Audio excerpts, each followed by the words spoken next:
Imagine the sands of Palmyra glowing under the heat of a desert sun as a regal figure surveys her realm, neither king nor usurper by title, yet wielding power that threatened the greatest empire the ancient world had ever known. This was Zenobia, the warrior queen who rose from noble Syrian lineage to challenge Rome itself, carving out an Eastern empire that stretched from Anatolia to Egypt in less than 3 years. Her audacious ambitions, brilliant statesmanship, and battlefield prowess made her both legend and target, admired by her people, feared by her enemies, and immortalized by history as a symbol of defiance and female rule in a male-dominated world. If you're drawn to tales of extraordinary leaders who reshaped history against all odds, make sure to subscribe to History Facts and Mysteries. Hit the bell icon to join our community of curious explorers, because here, we illuminate the lives of those who dared to stand against empires, forging legacies that still resonate across the centuries. Empire, Gender, and Rebellion. In an age when Rome's legions patrolled every border from Britannia to Mesopotamia, Zenobia's rise represents a striking rupture in the narrative of imperial continuity. To understand her story, we must situate it at the intersection of empire and gender, where a woman's claim to authority challenged not only Roman hegemony but also entrenched patriarchal norms. Palmyra, an oasis city at the crossroads of caravan routes, was nominally a client state of Rome, its elites balancing local traditions with imperial loyalty. When Rome faltered under the strains of internal conflict and external threats in the mid-3rd century CE, Zenobia seized the moment, projecting power through both martial force and cultural patronage.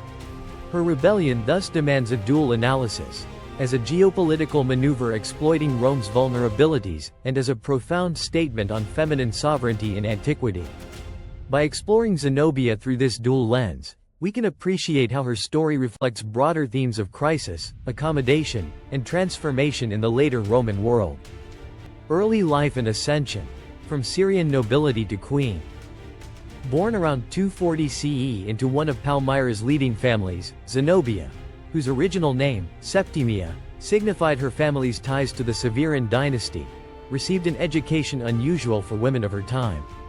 Fluent in Aramaic, Greek, and Latin, she was steeped in the classical and local traditions that converged in her cosmopolitan city. Her marriage to Septimius Odaenathus, Palmyra's ruler and Rome's loyal ally, brought her into the inner circles of power, where she observed the delicate balance between Roman patronage and local autonomy. Upon Odaenathus's assassination in 267 CE, his young son Biography was heir to the throne, but it was Zenobia who assumed the regency, consolidating her authority through marriage alliances, patronage of the military, and public displays of piety. In this section, we'll trace Zenobia's formative years and analyze how her noble upbringing, intellectual acumen, and social networks enabled her to step seamlessly into a position of unprecedented power for a woman in the Roman East. Expansion in diplomacy. Seizing Egypt and the East. Only 2 years into her regency, Zenobia moved from guardian to conqueror. Recognizing the strategic and economic value of Egypt, Rome's breadbasket and the empire's richest province, she dispatched forces to secure Alexandria under the guise of protecting it from Gothic pirates. With minimal bloodshed, the Palmyrene army occupied the Nile Delta, seizing grain shipments and diplomatic leverage. Emboldened by this success, Zenobia's generals advanced into Anatolia, bringing Syria, Cilicia, and parts of Cappadocia under her aegis. Yet her expansion was not purely martial. She maintained diplomatic channels with Rome, issuing coinage bearing both her image and that of the young Emperor Gallienus, thus framing her conquests as restorations of order rather than rebellions. In this section, we'll examine the blend of military audacity and political finesse that allowed Zenobia to craft an Eastern realm, challenging the assumption that only Roman legions could enforce imperial authority. Court and culture. Palmyra's golden age. Under Zenobia's vigorous patronage, Palmyra blossomed into a vibrant cultural hub where East met West. Magnificent colonnaded avenues and grand caravanserai facilitated trade in silk, spices, and precious metals, enriching the city's coffers. Zenobia installed scholars and orators at her court. Poets praised her virtues in both Greek and Aramaic, and philosophers debated in the shadow of monumental funerary towers.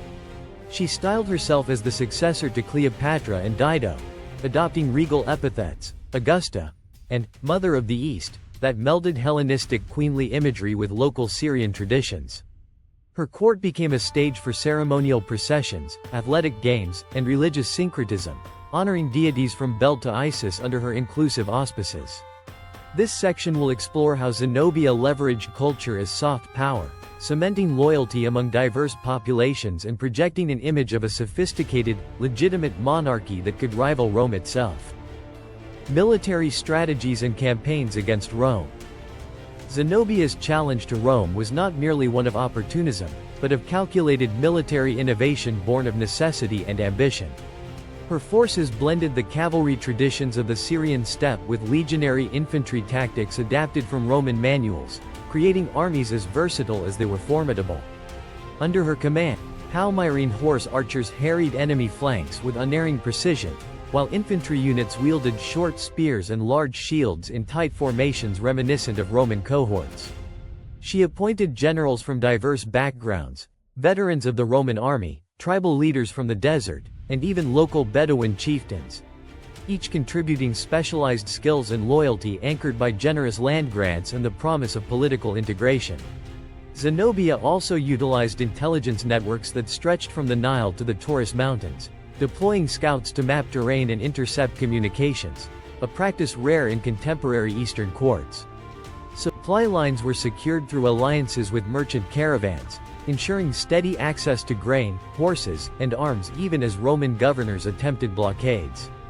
This hybrid force achieved remarkable early successes, compelling Roman commanders to divert legions from the Danube and Rhine frontiers, and demonstrating that Rome's famed military machine could be outmaneuvered by adaptive leadership operating on home turf.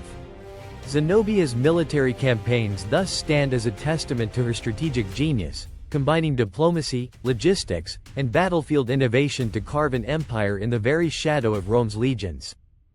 The Siege of Emesa and the Turning Tide. The Siege of Emesa in 272 CE marked the pivotal moment when Rome, under Emperor Aurelian, resolved to reclaim the eastern provinces and crush Zenobia's nascent empire. Emesa, a crucial nexus on the road between Antioch and Palmyra, fell under siege when Aurelian, fresh from victories in Europe and Africa, marched his veteran legions into Syria. Zenobia, aware of the city's strategic importance, entrusted its defense to her most loyal general, Zabdas, bolstered by local militia and Arab auxiliaries. For months, the Palmyrene forces withstood Aurelian's siege engines, repelled assaults with catapults and fireputts, and launched night sorties that unnerved the besiegers. Supplies dwindled as blockades tightened, but Zenobia orchestrated daring relief efforts, dispatching fast-moving cavalry through hidden desert passes to bring food and reinforcements into the city. Despite these efforts, Aurelian's engineering corps erected towering walls of circumvallation, and his legions constructed deadly ballistae that shattered defenses from afar. As famine and disease eroded Emesa's strength, internal factions, some weary of prolonged war, others tempted by imperial amnesty, began to waver. Ultimately, Zabdas negotiated a truce to evacuate non-combatants, but the city's fall signaled the collapse of organized resistance. Zenobia retreated to Palmyra, her forces depleted and her political alliances frayed, setting the stage for the final, tragic confrontation that would seal her fate. Capture, trial, and exile of Zenobia.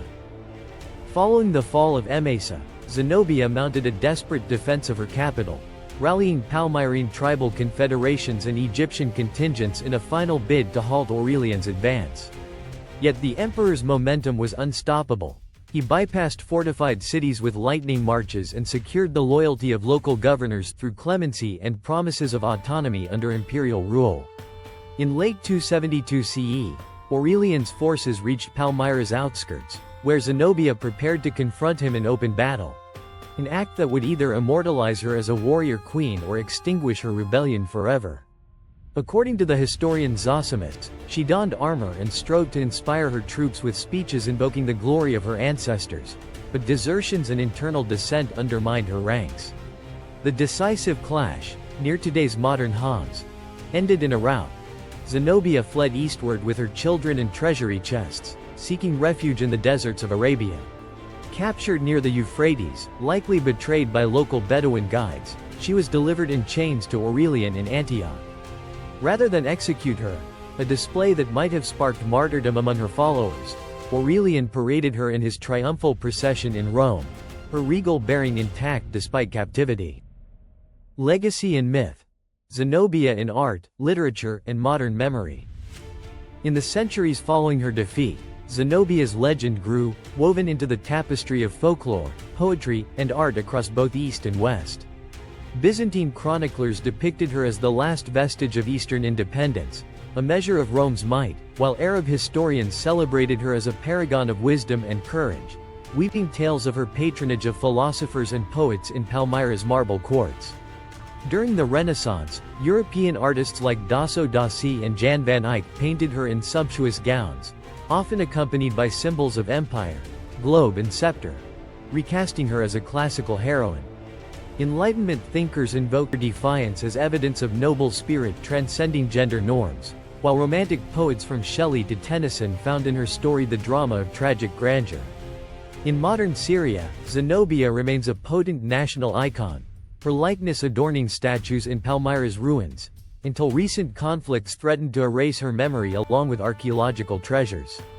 Documentary filmmakers and novelists continue to grapple with her dual identity as historical ruler and mythic figure, exploring how her life resonates with contemporary debates on female leadership, identity, and post-colonial narratives. Archaeological excavations in Palmyra strive to recover texts and inscriptions that could shed new light on her reign, and cultural festivals, revived amid stability, celebrate her legacy with performances and exhibitions. Zenobia's memory, preserved in stone, manuscript, and legend, reminds us that history's margins often yield its most compelling narratives, where individuals shape the contours of power against formidable odds. If her tale has ignited your curiosity about the forces that shaped the ancient world, subscribe to History Facts and Mysteries for more deep dives into the lives of those who defied convention and left indelible marks on our past. Share this video with fellow history enthusiasts, and let us continue exploring the hidden stories that echo through time.